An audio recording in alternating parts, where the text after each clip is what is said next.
তো আজকে যাচ্ছি আমার বড় ননদের বাসায়। আর ইনি হলেন আমার হাজবেন্ড, যার কোলে আমার ছেলে। আর সাথে যে ভাইয়াটা, উনি হলেন আমার হাজবেন্ডের বন্ধু।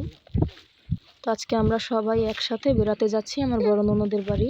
আর সাথে অনেক কিছু নিয়েও যাচ্ছি, আমাদের পালিত দুটি হাঁস আর ভাগ্নিদের জন্য অনেক চিপস, চকলেট আর অনেক কিছু নিয়ে যাচ্ছি।